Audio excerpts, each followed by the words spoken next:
이 시간 함께 말씀 보도록 하겠습니다. 오늘은 요나서 4장 8절부터 11절까지의 말씀입니다. 요나서 4장 8절부터 11절까지의 말씀인데요, 우리 함께 한 목소리 읽도록 하겠습니다.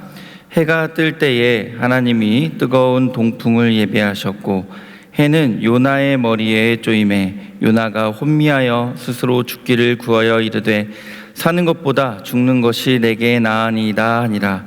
하나님이 요나에게 이르시되 내가 이 박넝쿨로 발미암아 성내는 것이 어찌 옳으냐 하시니 그가 대답하되 내가 성내어 죽기까지 할지라도 옳으니이다 하니라.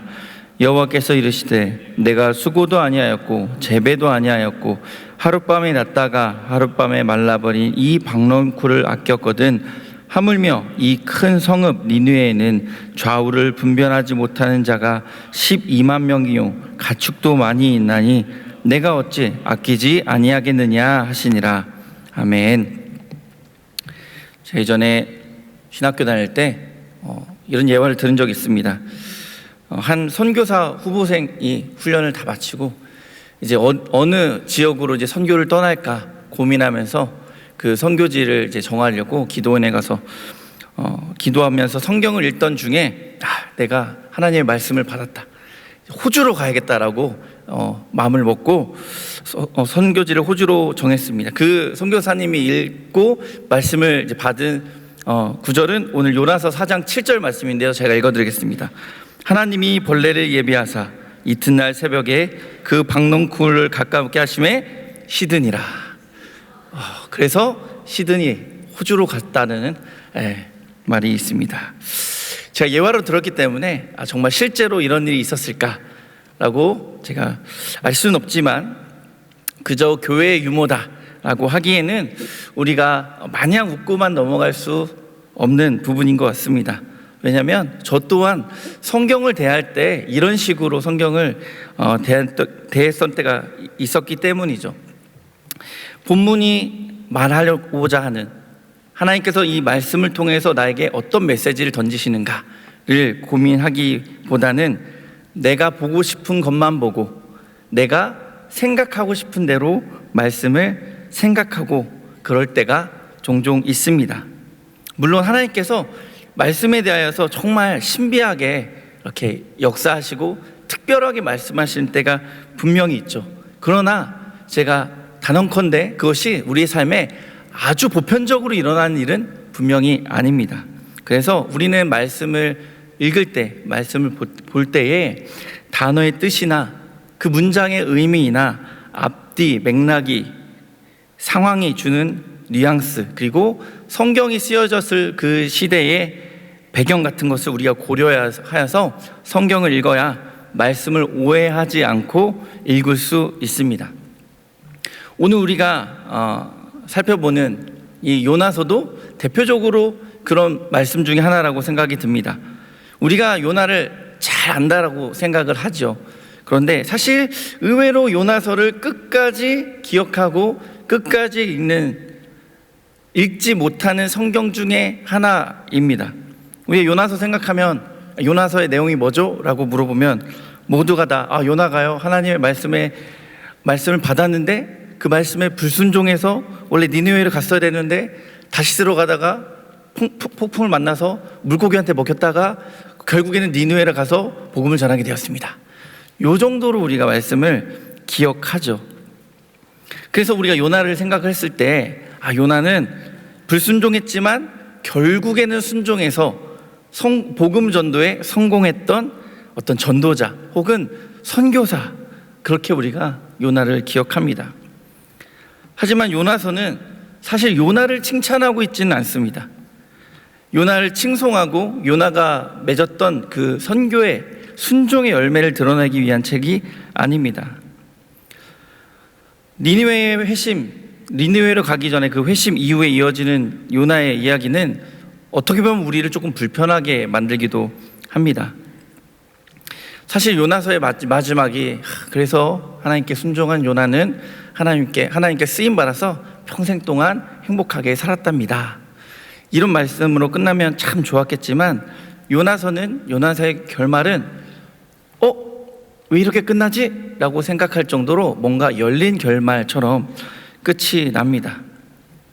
왜 우리가 요나서를 사실 사건 중심으로 읽어왔기 때문에, 이해했기 때문에 어떤 물고기, 또 니느웨에게 복음을 전해서 니느웨라는 그 성이 회심한 사건, 이런 굵직한 사건을 기억하지만 자세히 읽어보면 하나님은 요나의 회심이나 니느웨의 어떤 회심 이런 거라기보다 요나의 마음에 대하여서 하나님은 요나서에서 더 깊이 다루고 있다는 것을 우리가 보게 됩니다. 왜 하나님은 이 선교의 성공보다 요나의 마음에 더 집중해서 요나서를 쓰고 계셨을까요? 이 질문에 대한 답을 찾아가는 이 과정 속에서 하나님께서 선교를 바라보시는 시각과 또 선교를 감당하는 우리를 향한 하나님의 뜻을 발견할 수 있게 될 것입니다. 요나에게 말씀하셨던 하나님께서 오늘 우리에게도 말씀하고 계시고, 요나를 통해서 일하셨던 그 하나님께서 지금도 우리를 통하여서 일하고 계시기 때문입니다. 우리가 선교의 삶을 사는 사람들이라는 주제를 가지고 말씀을 계속 나누었는데요, 오늘 그 마지막 날입니다.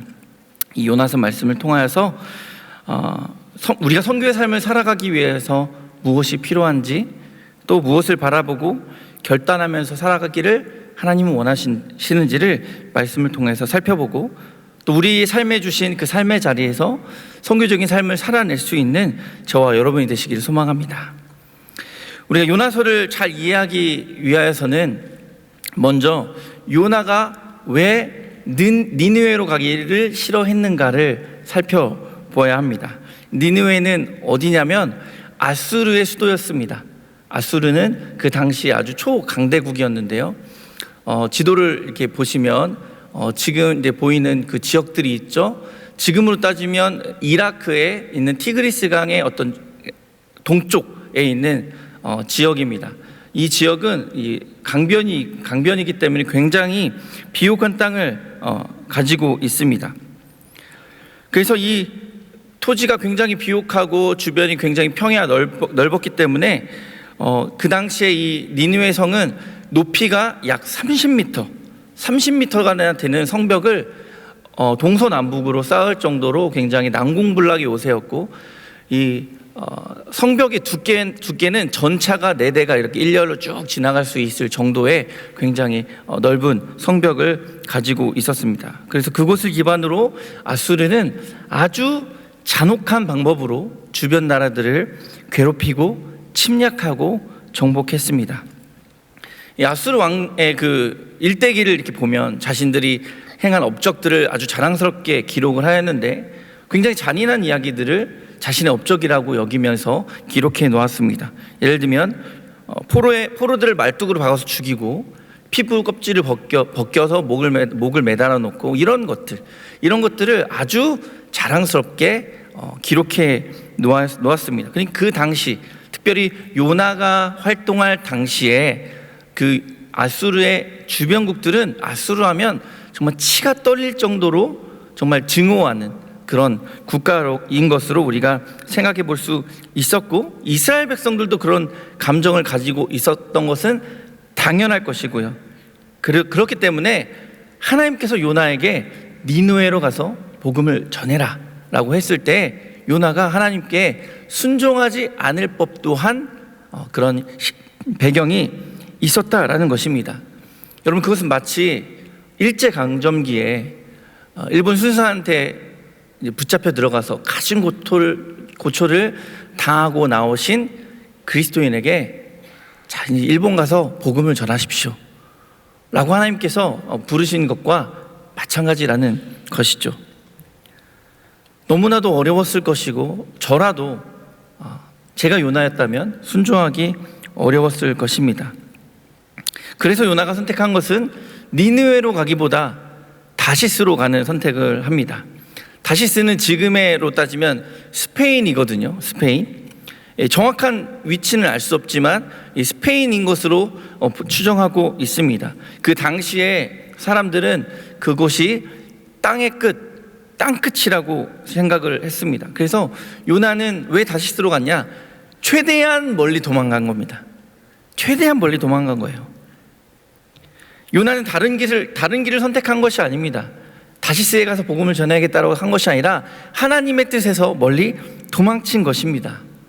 그런데 하나님의 소나기에서 벗어날 수가 없죠. 그래서 지중해 한 중간에서 하나님께 붙잡혔습니다. 우리가 기억해야 될 것이 무엇이냐면, 요나는 하나님의 뜻을 알지 못해서 도망친 것이 아니라 하나님의 뜻을 너무 잘 알아서 도망친 것입니다. 요나서 4장 2절 하반절 말씀에 이렇게 되어 있습니다. 주께서는 은혜로우시며 자비로우시며 노하기를 더디하시며 인애가 크시사 그 뜻을 돌이켜 재앙을 내리지 아니하시는 하나님이신 줄 내가 알았음이니이다. 이 말이 무엇입니까? 하나님, 제가 지금 가서 니느웨에 가서 복음을 전하면 이들이 회심을 하면 이들에게 벌을 내리지 않으실 거지 않습니까? 이들은 벌을 받아야 되는 자들입니다. 그래 나는 니느웨로 갈 수가 없습니다. 이런 마음으로, 이 하나님의 긍휼한 마음을 거부하면서 다시스로 도망한 것입니다. 하나님을 너무 잘 알았기 때문이죠. 그럼에도 불구하고 하나님은 니느웨를 향한 마음을 포기하지 않으셨습니다. 그래서 저 멀리 도망치려고 하는 요나를 붙잡아서 어떻게든 다시 니느웨로 발걸음을 돌이키게 하십니다. 우리가 주목해야 될 것은 하나님께서 지금 불순종하는 요나를 통해서 하나님 자신의 뜻을 이루고 계시다는 것입니다. 하나님께서 원하지 않는 그 요나를 굳이 돌이켜서 다시 니느웨로 보내신 이유가 무엇일까요?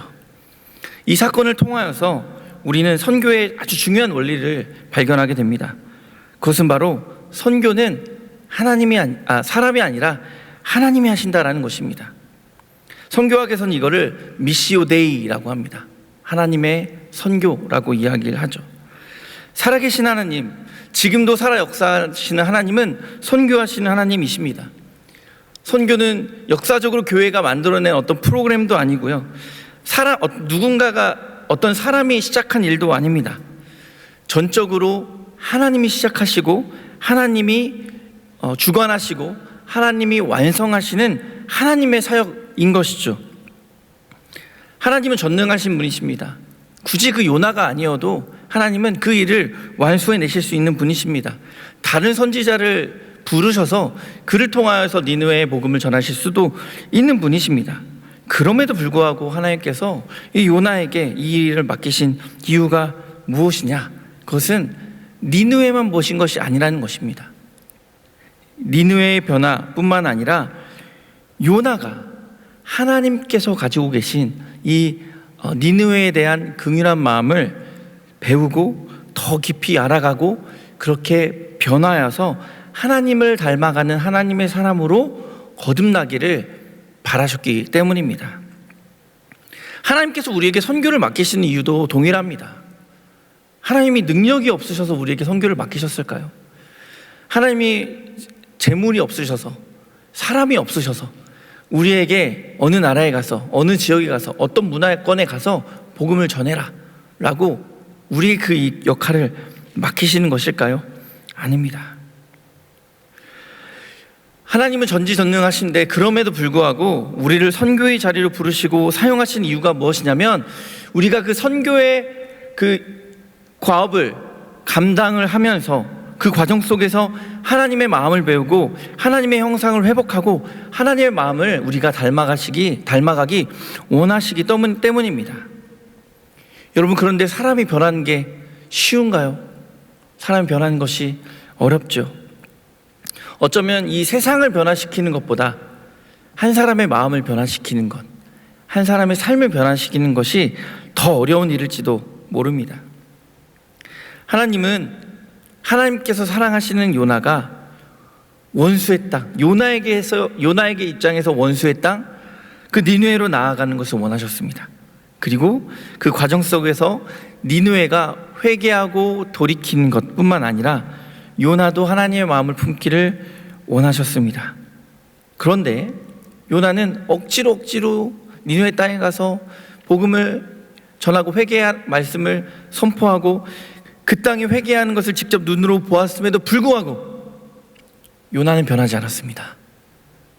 물고기 뱃속에 들어갔다 나왔음에도 불구하고, 하나님께서 자신을 통해서 어떤 일을 하시는 것을 보았음에도 불구하고 요나는 변하지 않는 모습을 보여줍니다. 그리고 오히려 니느웨의 회개를 본 요나는 매우 성내고 싫어했다라고 성경은 이야기합니다. 그리고 하나님께 따져 묻습니다. 악한 저 니느웨 사람들을 심판하지 않으시고 회개할 기회를 주신 하나님을 원망했습니다.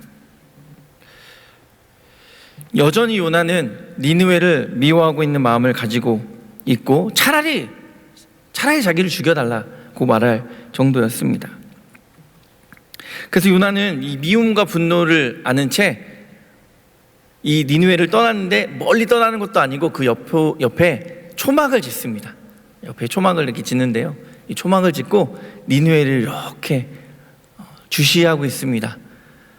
혹시 하나님께서 마음이 바뀌셔서 이렇게 분노하고 속상해하고 이 안타까워하고 있는 내 마음을 하나님께서 들어주셔서 저 니느웨를 멸망시키지 않으실까 하는 그 마음에 초막을 짓고 니느웨를 바라보고 있다고 성경에서는 이야기하고 있습니다. 그때 하나님께서 박넝쿨을 예비하시는데요, 이 당시 여기가 이라크라고 했잖아요. 중동입니다.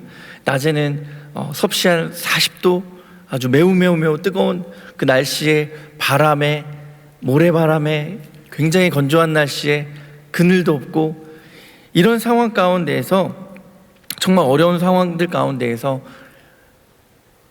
떠나지 않고 니느웨를 살펴봅니다. 그런데 이 자신이 만든 초막에 더해서 하나님께서 박넝쿨을 예비하셨으니 얼마나 그것이 도움이 되었겠어요. 그래서 성경을 보니까 이 박넝쿨이 요나에게 굉장히 위로가 되고 기쁨이 되었다라고 성경은 기록하고 있습니다. 그런데 그 기쁨도 잠시 하나님께서 벌레를 보내주셔서 그 박넝쿨을 다 갉아먹어서 하루 만에 이 박넝쿨이 다 시들어 없어지고, 그 중동의 뜨거운 태양이 그대로 자신에게 쬐어지는 것을 경험을 하면서 요나는 하나님께 또다시 저 죽겠습니다, 차라리 저를 좀 죽여주세요라고 하나님께 고백합니다. 여러분, 이 반응이 참 의아하지 않나요? 한순간에 겨우 박넝쿨인데, 박넝쿨이 생겼을 때는 기뻐하다가 사라졌을 때는 절망하는, 이 정말 감정 기복이 이 박넝쿨 하나로 이제 심해지는 것이 참 의아한 반응입니다.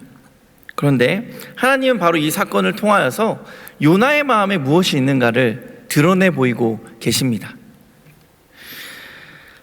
요나의 마음을 드러내신 하나님께서 요나에게 이렇게 말씀하십니다. 오늘 읽은 본문의 10절과 11절 말씀, 요나서의 마지막 말씀인데요, 우리 함께 읽어보도록 하겠습니다. 시작.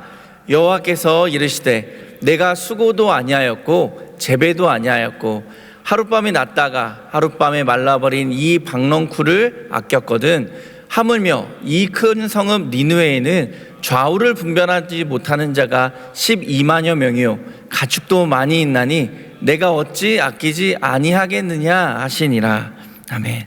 여러분, 요나는요 자신이 재배하지도 않고 키우기 위해서 수고하지 않았던 그 박넝쿨이 사라진 것에 대해서 안타깝고 그 아쉬운 마음을 감추지 못했습니다. 그러나 하나님께서는 박넝쿨이 아니라 니느웨를 안타까워 하셨습니다. 요나는 자신의 불편함에 대하여서 슬퍼했지만 하나님은 잃어버린 영혼에 대하여서 슬퍼하셨습니다.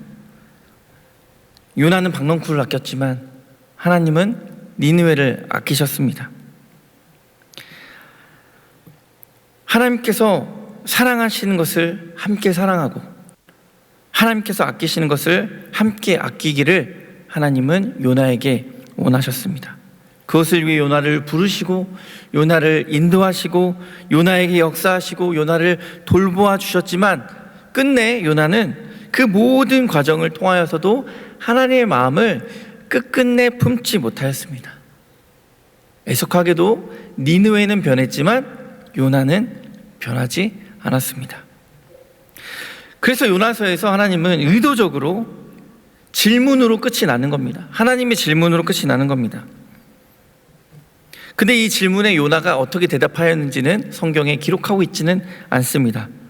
대신 이 질문의 답을 요나서인 독자인 우리의 몫으로 하나님께서 남겨놓으시고 우리에게도 묻고 계십니다. 내가 어찌 아끼지 않겠느냐? 너는 어떻게 생각하냐? 내가 사랑하고 있는 것을 너도 사랑하고 있느냐? 여러분, 우리 충현선교교회는 선교하는 교회이죠. 많은 선교지를 방문하고 많은 선교사님을 후원하고 많은 선교기관들을 돕고 있습니다. 선교사역에 함께 하고 있고 힘 닿는 대로 그 사명을 우리가 계속하여서 감당하리라 믿습니다. 오늘 말씀에 우리 교회와 우리 각자의 삶과 우리의 신앙을 비추어 보면 하나님께서는 그 모든 과정을 통하여서 우리의 모든 사역을 통하여서 그냥 선교 사역만 감당하는 것을 원하시는 것이 아니라 우리의 마음도 빚어가고 계시다라는 것을 우리가 발견할 수 있습니다. 우리의 발걸음이 선교지로만 향하는 것을 원하시는 것이 아니라 선교지로 향하는 우리의 모든 발걸음과 모든 여정들 속에 통하여서 하나님의 마음을 품기를 하나님은 원하십니다. 우리가 방문할 선교지를 전하는 모든 순간부터 선교를 마치고 사역을 마치고 돌아오는 모든 순간들까지, 또 기도와 물질로 선교지와 선교사님을 돕고 섬기는 그 모든 과정들 속에서 하나님께서는 우리 마음이 하나님께서 사랑하시는 사람들에게 향하고 하나님께서 불쌍히 여기는 사람들을 우리도 같이 불쌍히 여기면 하나님께서 아끼시는 것들을 우리가 함께 아끼는 마음으로 우리의 심령이 변화되기를 하나님은 원하십니다. 그리고 그 변화가 모든 사역을 마치고 돌아와 살아가게 되는 우리의 일상을 또 다른 선교지로, 나의 인생을 선교적 삶으로 이끌어 갑니다.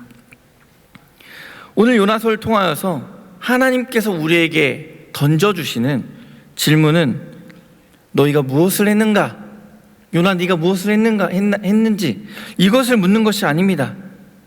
너는 그것을 통해서 변화가 되었는가를 지금 우리에게 묻고 있는 것입니다. 하나님은 니느웨의 회복을 누구보다도 원하셨습니다. 그러나 니느웨뿐만 아니라 요나의 변화도 원하셨습니다.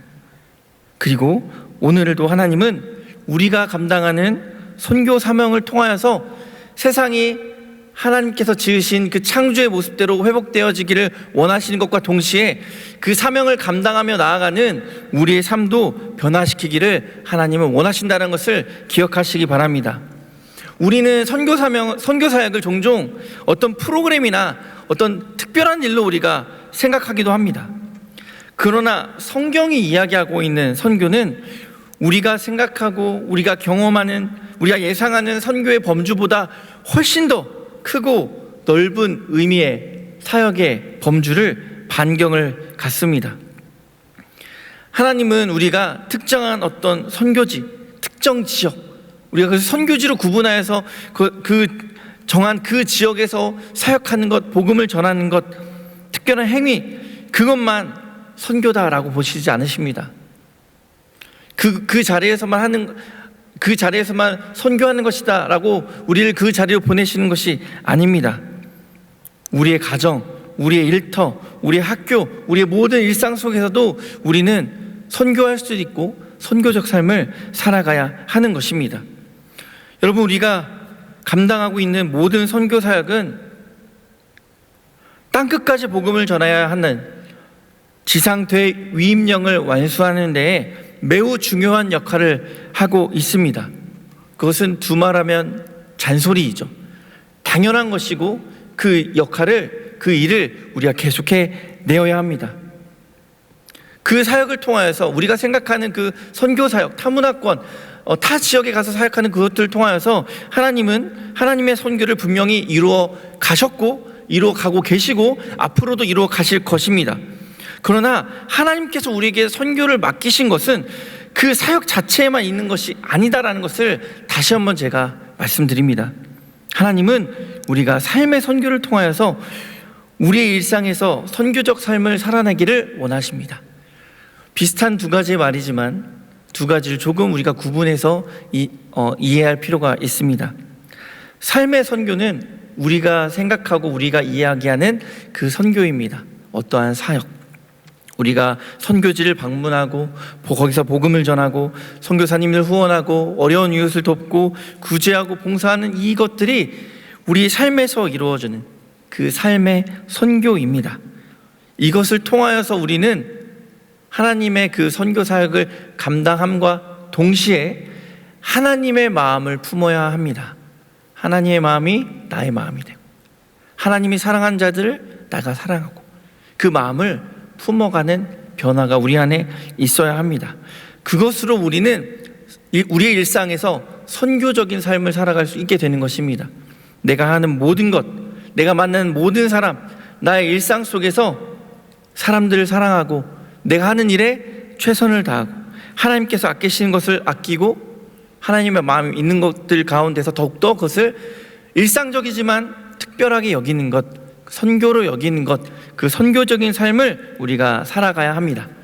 여러분, 이것이 선순환이 되면요, 우리의 삶의 선교도 더욱더 확장되어집니다. 우리의 선교적 삶도 더욱더 깊어지게 됩니다. 삶의 선교가 우리가 하는 사역이라 한다면 선교적 삶은 하나님께서 우리의 삶을 어떻게 인도해 가시는가, 빚어 가시는가에 대한 이야기를 하는 것입니다. 우리가 삶의 선교로 선교지를 다녀온 후에도 하나님께서 사랑하시는 사람을 우리가 사랑하고 하나님께서 아끼시는 것들을 아끼는 선교적 삶, 그것이 바로 요나의 모습을 통하여서 지금 우리에게 말씀하고 계시는 성숙한 그리스도인의 삶, 우리가 기대하고 소망하고 바라며 나아가야 될 우리의 삶의 모습인 것입니다.